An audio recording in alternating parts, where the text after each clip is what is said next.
أنا حاسة إن أنا مقصرة في علاقتي بربنا سبحانه وتعالى. أنا طول الوقت حاسة إن أنا مقصرة في كل حاجة. أنا حاسة إن أنا مقصرة في عبادتي وفي علاقتي بالله. اليوم بيعدي ما بين الولاد والمذاكرة والطبيخ والغسيل والشغل، وبلف طول اليوم وكل حاجة بتحصل بسرعة. بحس إن اليوم خلص. حتى الصلاة لما باجي بصلي في وسط زعيق وخناق، ممكن يكون وصويت ومين بيشد حاجة مين. مش بوصل للمرحلة بتاعة الخشوع في الصلاة اللي أنا مفروض أوصل لها.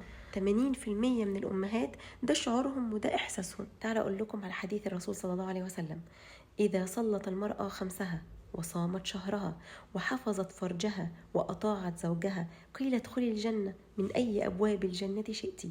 كل اللي انت بتعمليه دوت طاعة لله سبحانه وتعالى. ازاي أكسب الأجر والثواب كامل عشان أفوز بالجنة زي حديث الرسول صلى الله عليه وسلم؟ ازاي؟ إني أحتسب الأجر من بداية اليوم، من بداية يومي بحتسب أجر عملي عندك يا رب.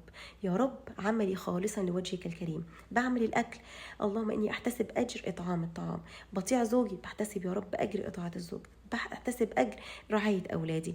محتسب الأجر عشان أفكر نفسي وقلبي ونيتي إنها تبقى خالصة لوجه الله الكريم، إن يبقى من قلبي، إن يبقى كل حاجة لله سبحانه وتعالى. إنما ما ينفعش أكون بعمل كل ده وأنا طول اليوم عمالة بقى انتوا عيال مقرفة، انتوا تقف رقبتي، انتوا اللي مأخرين عيشتي، انتوا مش عارفة ايه.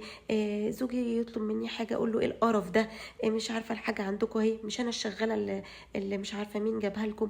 لا، ما ينفعش. مش هو ده اللي الرسول صلى الله عليه وسلم اتكلم عليه في الحديث. مش هي دي الزوجة اللي هيتقال لها ادخلي من أي باب في الجنة يعجبك. مش هي دي الزوجة المحتسبة الأجر عند الله سبحانه وتعالى، اللي قلبها جميل، عارفة ان العمل ده كله خالص لوجه الله الكريم، بتاخد أجر على كل حاجة بتعملها.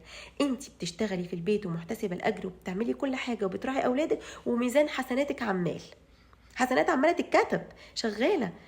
يا جماعة احتسبوا الأجر، وربنا يعين يا رب كل الأمهات على المسؤولية اللي عندها، ويعيننا يا رب على طاعة ربنا كما يحب ويرضى.